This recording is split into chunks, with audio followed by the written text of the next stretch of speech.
1 week, 2 classes, or might go extend to 3 classes. Okay, each chapter.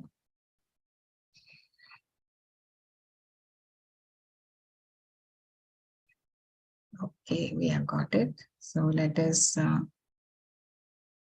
okay. So we start with the chapter 1, observing the armies on the battlefield of Kurukshetra. Arjun, Vishada, Yoga. Okay. And this will be based on the teachings of Bhakti Vedanta Swami Prabhupada. This is the founder Acharya of International Society for Krishna Consciousness. So, in fact, this chapter is very important. And before going to the chapter, we would like to say that we are following the teachings, means we go through whatever the Prabhupada has taught us and we are just repeating it. And moreover, Prabhupada says that we should not give our own interpretations. We should just repeat what our Guru says, right, Prabhupada? And he says Bhagavad Gita is a out of his compassion the Lord has given, and it is meant for us to follow as Arjuna has followed, and also it is helps us to get free from the clutches of death. That is our mission of all of life, is to go back to the abode of Krishna. So this is, and Prabhupada says in one of his lectures that he had taken a very difficult task to bring people, to convince people to take to Krishna consciousness. And he has been successfully done that by this and established this society for Krishna consciousness. Right? So let us begin with paying obeisance to Sri Radha Govinda. Manglacharan. Om Ajnana Timirandasya Nananjana Shalakaya Chakshurmitam Ena Tasmai Shri Gurave Namaha Shri Chaitanya Mano Abhishtam Stapitam Ena Bhutale Swayam Rupa Kadamayam Dadati Swapadantikam Vandeham Shri Guru Shri Yutapada Kamalam Shri Guru Vaishnamscha Shri Rupam Sagarajatam Sahagana Raghunatham Vittam Tam Sajivam Sadvaitam Savadutam Parijana Sahitam Krishna Chaitanya Devam Shri Radha Krishna Padan Sahagana Lalita Shri Vishakana Vittam Shah. He Krishna Karuna Sindho Dino Bandho Jagat Pate Gopesha Gopika Kanta Radha Kanta Namostute Tapta Kanchana Gaurangi Radhe Vrindavaneshwari Vrishabhanu Sute Devi Pranamami Hari Priye Vancha Kalpaturapyascha Kripa Sindhu Avevacha Patitam Nam Pavnebhyo Vaishnavyo Namo Namaha. Namo Vishnu Padaya Krishna Prastaya Bhutale Srimati Bhakti Vedanta Swami Iti Namine Namaste Saraswate Deve Gauravani Pracharine Nirvishesha Shunyavadi Paschat Desha Tarini Jayo Shri Krishna Chaitanya Prabhu Nityananda Shri Advaita Gadadhara Shri Vasadi Gaura Bhakta Vrinda Hare Krishna Krishna Krishna Hare Hare Hare Rama Rama Rama Hare Hare. Hare Krishna. So this chapter has 46 verses and we can safely have 2 sections. One is about introduction. That is the preparations for the war, where we have the starting the verses from Dhritarashtra. Then we see how Duryodhana is responding. And then finally, in the other section is 28 to 46, we see the Arjuna's doubt for not to think. So in the introduction, we see the preparation for the war, signs of victory, and then Krishna's bhaktas. Arjuna's 5 reasons not to fight. Okay. So, would anybody like to recite this first verse? Hare Krishna. This, if you can, you can do it. Hare Krishna Mataji, may I recite? Yes, Mataji, please go ahead.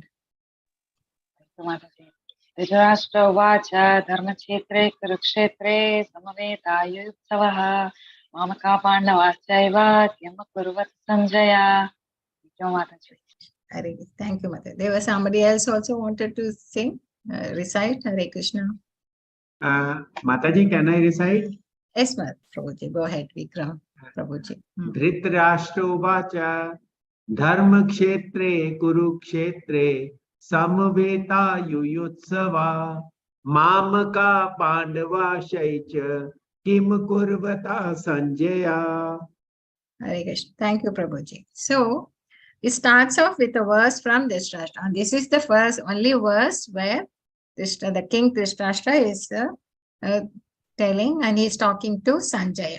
And who is Sanjaya? Sanjaya is companion. And Sanjaya is given the vision by his spiritual master, Vedavyas, to see what is happening in the battlefield. The battlefield at Kurukshetra, he can see what all is happening there, just like we see in TV, what's happening in other countries or what's happening in this. Same here, he is able to see what is happening in the thing, and he's reciting. So the Dhritarashtra is a watcher. He's asking, Kim Apr, what are they doing at the Dharmashetra? And because it's a place of pilgrimage, right? And who are there? Who are assembled there to fight? Samaveta, Yutsava, Mamaka, my sons, and Pandava, sons of Pandu, Chaiva. So what are they doing? Sanjaya. So this is something which you need to understand. It starts off with this Dhritarashtra. And why does Bhagavad Gita start with it? Because it is we need to see the mentality of three personalities. One is Dhritarashtra, then is Duryodhana, and then Arjuna. Okay.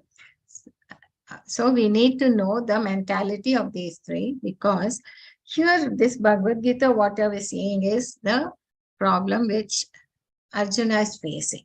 Because we saw that he has doubts to fight. And why he has that fight? And what is the crisis he is facing there? And this, if you look closely, we need to understand this problem properly, because unless we understand the problem, only then we'll be able to understand the solution Krishna is instructing to Arjuna. So, and these crises will be there in our life too. And whatever the inner battle with Arjuna is having, same thing we'll have, and we must be able to introspect and try to correlate and try to see the instruction thing. So in that way, this chapter plays a lot of importance. And here we are going to see with Dhritarashtra, what is his mentality. So here he says, what did they do? And by the words like Mamaka and Pandavas, you can easily make out he is distinguished, he is very partial to his sons. He says, my sons, and actually sons of his brother is his nephew. He could have said my nephews, but no, he says the sons of my brother Pandu. So that itself shows the way he is distinguishing himself, and he is very partial to his sons. Another thing, what we need to understand here is that because is partial, and why is he that? And what is his mentality? He is very much attached to his throne, isn't it? He is very much attached to be the king of Hastinapur. He wants to be there all the time. So when his brother was made the king, he was actually most of the time out of the out fighting there or thing, and never in the court thing in Hastinapur. And in fact, Dhritarashtra was used to sitting in the throne. And after the death of Pandu, he was the guardian actually, and he was sitting on the throne. So now he got so attached to it that when the time came for him to hand it over to his nephews, he was not prepared. So now what do we see here? He is prepared even to go to any extent. That's because he is attached to his material attachment. That means he's attached to that throne, he wants to be the king all the time, that he is even prepared to give up his sons also. Even if that son's life is in danger, it doesn't matter, but he wants to be the king all the time. That's what happens when people unjustifiably attach themselves to the material attachment, material life so much that they are prepared to do any sins, any sinful life, any sinful activity. They'll go to any extent. And why? Another thing, why he's asking here, Kim Hakrua? He knows that they are going to fight. That means it shows his mental anxiety. He's so much anxious because that's what happens with people when there are so much of attachment to the material attachment, they'll be in anxiety. And what is his anxiety? Whether the battle will take place or not, because that's a place of pilgrimage, it's a dharma kshetra. And will the people who are when they are assembled and they get influenced by the kshetra, that they might not fight at all. So that's what that he didn't want to happen. He wants the battle to take place. He wants to know the outcome. So he doesn't want them to think. So there's like, he has a desire and as well as he's a fear, and he's hoping that his sons will win, and he's fearing that the sons might go for a negotiation because of the place being a pilgrimage. So, I mean, having two thoughts like that, his mind is wavering, he's going this way and that way, and he's in anxiety. Okay. So in the Prabhupada writes, let's see the Prabhupada, because it's a very nice thing.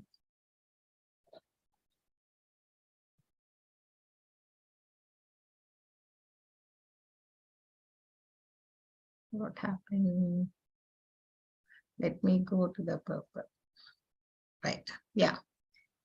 So Sanjay, after my sons and the sons of Pandu assembled in the place of pilgrimage at Kurukshetra, desiring to fight, what did they do? So in the beginning, the Prabhupada writes that Bhagavad Gita is a essence of all Vedas. Okay. And if you just understand Bhagavad Gita, that's enough. You don't have to study other Vedic scriptures. All scriptures, one will find in Bhagavad Gita, all is contained in others. So the specific standard of Bhagavad Gita, it is a perfect theistic science because it is directly spoken by the Supreme Personality of Lord Krishna. Right? So here he is talking about Dharma Kshetra. Word Dharma Kshetra, anybody can see this. So what did he was confident that were assembled for it, but still his inquiry is significant. So just can someone read this paragraph, Hare Krishna. Mataji, please may I read? Yes, Mataji, go ahead. Still his inquiry is significant. He did not want a compromise between the cousins and brothers, and he wanted to be sure of the fate of his sons on the battlefield. Because the battle was arranged to be fought at Kurukshetra, which is mentioned elsewhere in the Vedas as a place of worship, even for the denizens of heaven, Dhritarashtra became very fearful about the influence of the holy place on the outcome of the battle. He knew very well that this would influence Arjun and son of Pandu favorably, because by nature they were all virtuous. Sanjay was a student of Vyasa, and therefore, by the mercy of Vyasa, Sanjay was able to envision the battlefield of Kurukshetra even while he was in the room of Dhritarashtra. And so, Dhritarashtra asked him about the situation on the battlefield. Hare Krishna. Hare Krishna. Thank you, Mother. So here it shows that his material, how he is, I mean, he knows the fate, but he wants to know the fate of it because he wants to know the outcome. And here Prabhupada writes that Dhritarashtra's mind is disclosed here because though they were in the same family of thing, he is very much claiming only his sons as gurus, and he's separating the sons of Pandu from the heritage. In fact, he should have been a just, I mean, it shows he's not a just king. We should have handed it over to him because the rightful heir was Yudhishthira, but he didn't want to that. And here the Prabhupada gives a very nice analogy. This is something which we need all of to focus. How he gives so that it's easy to understand the tattva. As in the paddy field, the necessary plants are taken out. So it is expected from the beginning of this topic that religious field of Kurukshetra, where the father of religion, Sri Krishna, was present, unwanted plants like Dhritarashtra's son, Duryodhana, and others would be wiped out. And thoroughly religious persons headed by Yudhishthira would be established by the Lord. So this is a significance of Dharma. So it is very clear. So these analogies, like the paddy field, the farmer will take out the weeds so that the crops will grow properly and he'll have a good harvest. Same way, the Krishna, when he is present, he'll remove the unwanted plants like Dhritarashtra's son and Duryodhana and others who are supporting. So that there will be really Dharma will be established. So this is something which you need to all to focus when you read the thing, and analogies will help us to understand clearly. So, and then how does Sanjay react? So,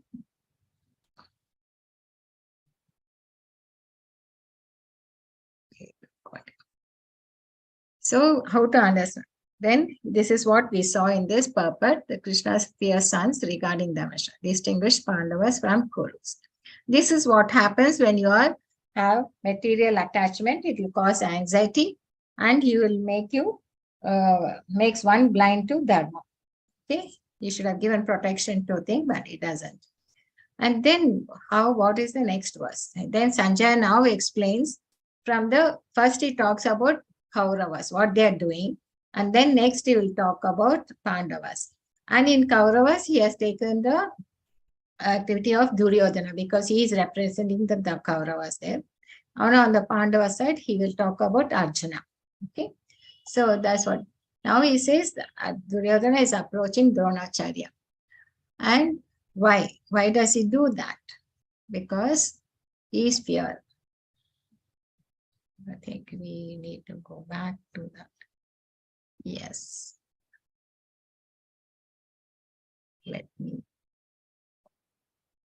I think I made a mistake here. So Sanjay said, "O king, after looking over the army arranged in military formation by the sons of Pandu, King Duryodhana went to his teacher and spoke the following words."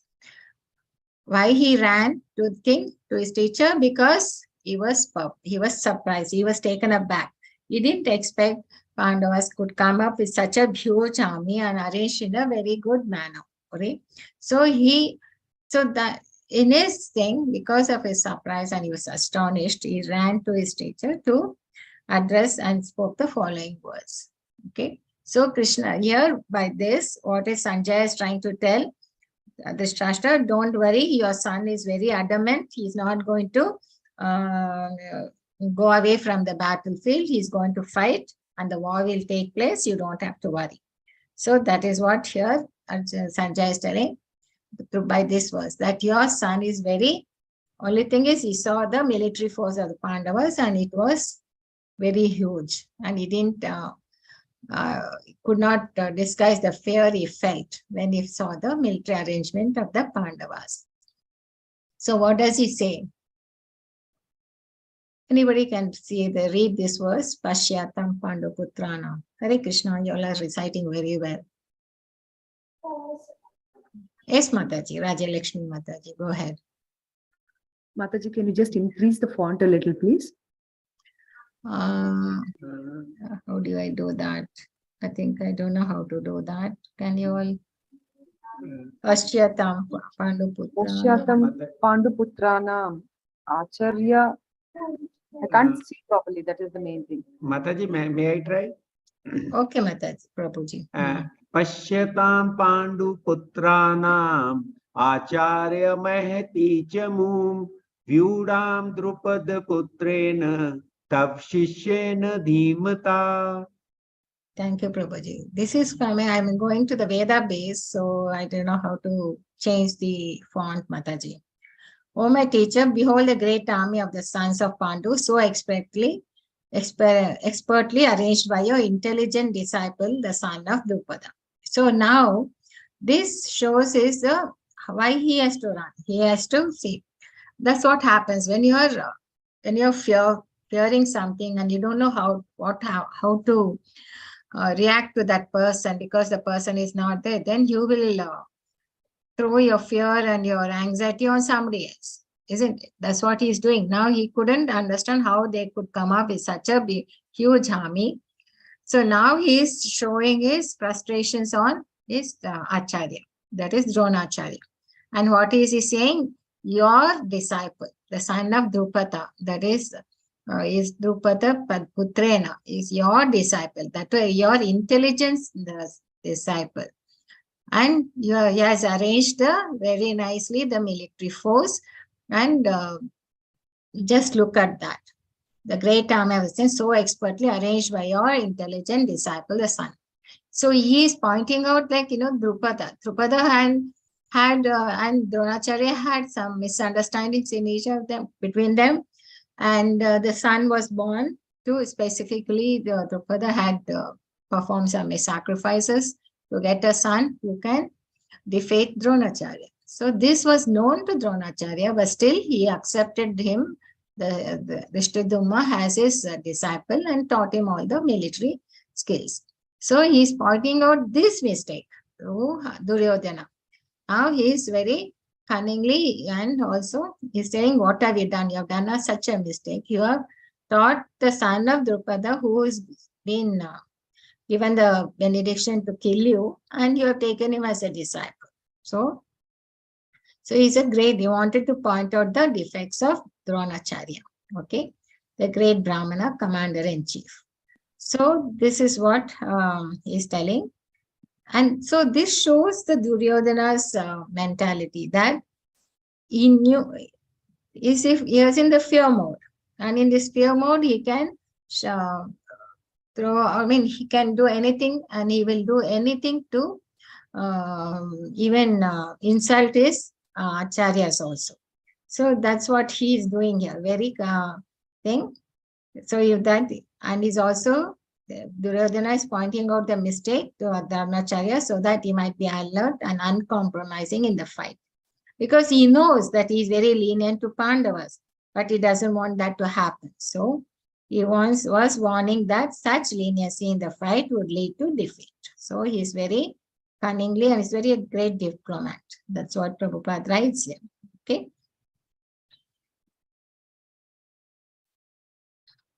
So Duryodhana is a great politician, opposing, is referred as son of thing, by calling Drishta as son of Drupada, provoking Dronacharya. Okay. But is always a disciple of things. So being guru is always an expert. Similarly, Pandavas also trained by Dronacharya. So he says, he's pointing out to Dronacharya, and don't be lenient in them fighting. Okay. So here we see he's a politician and a diplomat and a son, and is distinguishing Pandavas from Krishna. That's also we saw. And in the coming verses, what happens, and why he saw that huge army is, there's a table given here where Pandavas had 7 Akshoni, whereas Kauravas had 11 Akshoni. He didn't expect them to come up with such a army, though his army is quite big. It's quite big. And there they'll give the one Akshoni has 21,870 chariots, so many elephants, so many horses, foot soldiers, and how there are so many warriors, on the Kaurava side, and Maharathis, Atirathis, and that's whole division. So these are the table just for information, okay, to just show how huge army was there in the battlefield at Kurukshetra. Shows the enormous, huge Mahabharat. That's the big fight which is going on. So here first in these verses 4 to 6, Duryodhana starts describing the warriors in the opposing army. He says there's Bhishma, Arjuna, Kashiraja, Uddamnyu, Yudhma, Purujet, Uttamja, and Drishtaketu, Kunti Bhoja, sons of Subhadra, Chekita, Saibas, and all that he is describing. After that, in the verses 7 to 9, he starts describing his own army. So that is, he talks about all the thing, Bhishma, Arjuna, and then he says, Duryodhana, he also describes his army, because he doesn't want his army people to become scared of the battle, of the warriors of the other side, and he wants to encourage them, and he starts talking about that. You also see that we also have great warriors like Dronacharya.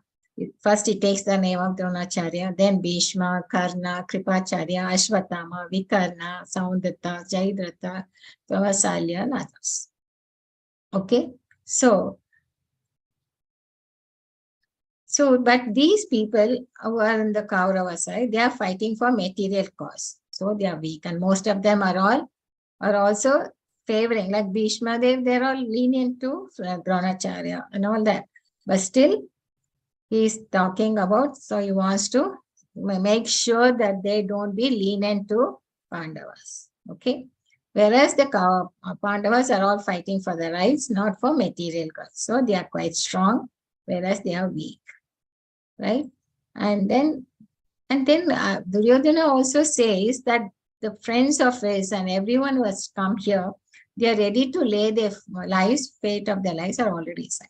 So this is what it could be inferred from that he is prepared to go to any length, even to sacrifice his own friends to achieve whatever he wants. He was bent upon usurping the land, usurping the kingdom from his brothers, but still, and he will go to any length, even to sacrifice his own brothers and friends who are supporting. So that is another thing we learn here from this, when there's a description of the warriors and Pandavas, what Duryodhana is telling, and he's also describing the warriors on his side. Prabhupada says in one of his lectures, saying that in any business or in any interaction, we should know not only know your own strength and weaknesses, but you should also must be able to understand on the opposing party, what is their strength and things. Only then you'll be able to handle the problem, handle the business. So you should not just focus only on us. If you have to focus, you have to see others also. That's also here what is Duryodhana is doing. He told the strength of the Pandavas, and he's also talking about his own strength, and he's telling, be careful, we should support Bhishma. So if we understand his behavior for Duryodhana, we saw that he's calling Drishtadyumna, Drupada Putrena, so that in order to make sure that Dronacharya would not be lenient this time with the Pandavas, because he was lenient in trying to take the person as this. And he mentioned all great heroes from Pandava so that Dronacharya would take the war seriously. He says all of them are equal in fighting to Bhima and Arjuna. While mentioning the names of great heroes from his side, he was very cunning. He first took the name of Dronacharya even before Bhishmadev, because Bhishmadev was the eldest, but Dronacharya is a Brahmana. So he is telling that he is adopting an ethic. See, this is the way, the thinking of the political mindset. He further mentioned the name of Kripacharya. He is Dronacharya's brother-in-law, and Ashwatthama, Dronacharya's son, as chief captains. So that he's trying. So one side he was insulting Dronacharya and pointing out his mistakes. Another time he's also mentioning his son's name and that, so that like pacifying his battling on both sides. And he mentioned the name of Vikarna, Duryodhana's youngest son, although he was not a Maharathi, in order to inspire him to fight on his side, because he was the only one from Kaurava side who opposed the incident of disrobing Draupadi. So you can see how he's very cunningly, and he wants all of them to lay their lives for his sake, well-equipped weapons and experienced in military science. Our strength is immeasurable, and we are perfectly protected by grandfather Bhishma. And whereas the strength of Pandava is carefully protected by Bhima is limited. So here he's quite weak, because he is not depending on the his strength. He is depending on the strength of his grandfather. And one more thing, when he mentioned all these names, one name he never mentioned. That was Lord Krishna. So he never mentioned Lord Krishna's name, any of it. For him, it was like he's just a charioteer. He has come and he has told that he will not lift any weapons in this war. So he thought he's insignificant. So he never mentioned Lord Krishna's name, and he only mentioned all the other warriors. And for him, he's just a charioteer. So this, you see how he's so blind. Spiritually, that's what Prabhupada writes. He is not only blind, he is spiritually blind too. And like this Dhritarashtra was blind physically, but he was also spiritually blind. And though he hears Bhagavatam, he had good devotees like Vidura and Bhishmadev and all that, but he was deaf. He was not at all, Dhritarashtra was not listening to any of that. He was bent upon holding on to that throne, okay? And he would do anything and he would support Duryodhana to any extent. So that is what the extent they go to do adharma, okay? And there's all that because they were materially attached. So what was the response of Bhishmadev when all that? So he started blowing.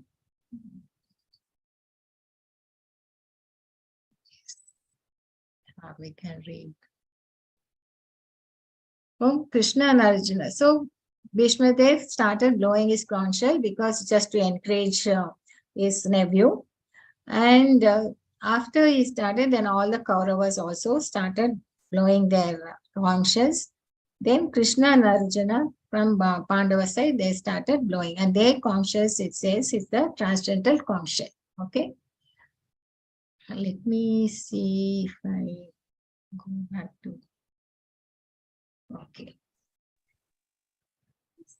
So here Bhishma, great Valentina's dynasty, grandfather blew his conch shell very loudly, making a sound like the roar of a lion, giving Duryodhana joy. So he didn't retaliate to whatever Duryodhana was saying, he just blew his conch shell. He knew very well that he informed his Diprakhan that he had no chance of victory in the battle because Supreme Lord Krishna was on the other side. But still it was his duty to conduct the fight and no pains would be spared in that connection. So he was very clear what was happening, but he knew that his duty was there to fight on the Duryodhana side, but he knew very well the outcome of the battle because Lord Krishna was on the other side. Okay.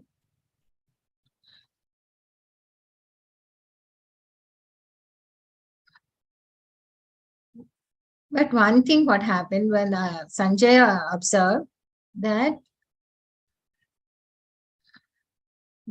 when Krishna and Arjuna blew the conch shells, he could see the fear in the heart of the Kauravas, sons of Dhritarashtra. So, and here one more thing is which we want to notice that different names are being addressed for Krishna at different point, depending, and its names are different.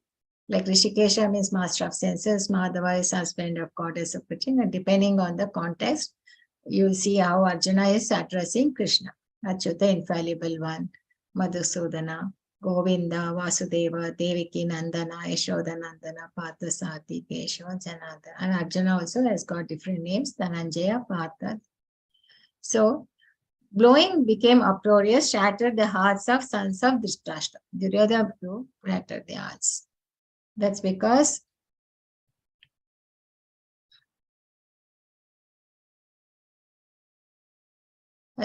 blowing of these different conch shells became uproarious, vibrating both in the sky and the earth. It shattered the hearts of the sons of Dhritarashtra.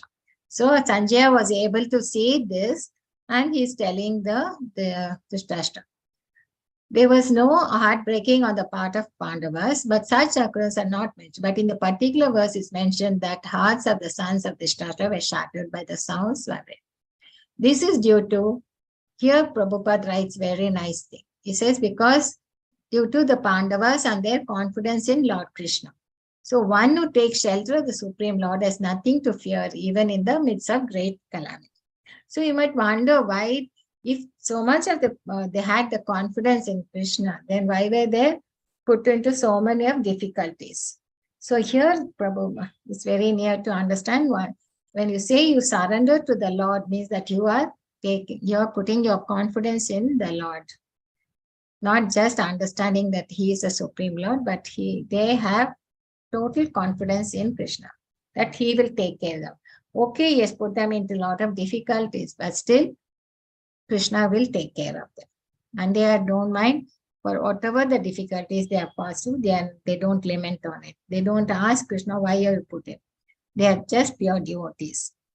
So they just do whatever they have been given, they just take it, and they knew that Krishna will save them from the calamity.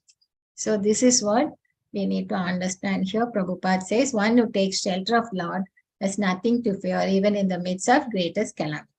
But here Sanjay could see the thing.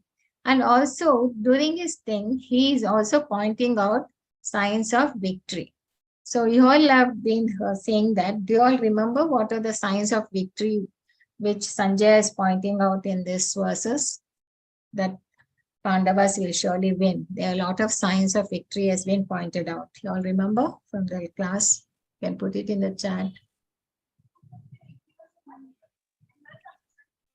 Or you can tell, Hare Krishna, anyone can tell what were the signs of victory which you could see.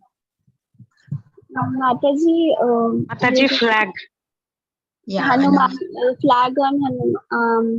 Then his bow and arrow gun deep. Then also that the war was in Kurukshetra, which is a Dharmkshetra. Then it was on Ekadashi. Yes. Then Krishna was the charioteer, and wherever Krishna is there, the goddess of fortune is alongside. Yes. So that is the signs of victory which is presently said. So Krishna's personal presence confirms victory. Supreme Personality of Godhead is a charioteer. Directly, and he says, controls the senses of pure. So he, through his devotees, is trying to give us the information, instruction. And goddess of fortune. Whenever and wherever the Lord is present, goddess of fortune is also there. She never lives without her husband. So all fortune is guaranteed. And Kurukshetra is a holy place. So it will always make sure that Dharma is established. And Kapit, why does Arjuna have Hanumanji on his flag?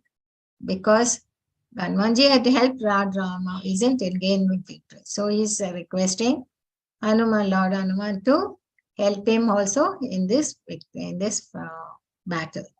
Then you have Kongshal is a symbol of Vishnu. So this is indirectly indicated by Bhishma and Pandava's Kongshals. Krishna's and Arjuna's Kongshal were Divyaj. And also the chariot given to Arjuna was from Agni Deva. It can be capable of conquering all directions. Okay. And another thing is they had Gandiva and the thing Atmashta. Okay. So with this, let me think we can take some time out for questions. So lessons, what we are seeing here is Dhritarashtra was an unjust king. And his query, what did they do? It didn't have any meaning. They all come to fight, but he wanted to make sure there will be a battle. And he was unreasonably attached, material attachment. It causes anxiety, of course. And we saw the analogy given of the Pandi field, where the purport Prabhupada writes that just like farmer removes the weeds, so Krishna is there to remove the weeds of Dhritarashtra and his, Duryodhana and his sons and all his friends were. And then we saw the mentality of Duryodhana. The way he talked, your intelligent disciple. And why does he chastise his guru? So that he will not be lenient to Pandavas or to his other side, and he will fight properly. And also gave the strength of armies on both sides. But he was confident of his victory because he was, what was his confidence on? He was confidence on Bhishmadev and Dronacharya. When he was insulting Draupadi, they didn't open their mouth. They didn't do anything. So he was confident that they will surely fight for him only and not for Pandava's side. So that was his confidence on the victory. And Sanjay gave the signs of victory throughout, and he could visualize their fear in Sartha. So these are the things which we can see here. And in tomorrow we look into the doubts of why Arjuna starts getting this confused and he wants to not to fight. So that we see tomorrow. Okay. With this, I will just close. And one more thing is, everything, though the names of Krishna, all the warriors and all is mentioned, anything with concerning Krishna is always Nirbandha Krishna Sambandhe, it is always auspicious. So, though it's just names have been thrown out here, but if we are talking anything concerning with Krishna, material or the names of the people, it's all auspicious. So with that, we'll close this. Vancha kalpatra abhyascha kripa sindhu evacha patitam na pavnepo vaishnavo namo. I'll stop sharing now so that we can take up some questions. Hare Krishna. Anything about this, how the course is going to go about, or I forgot to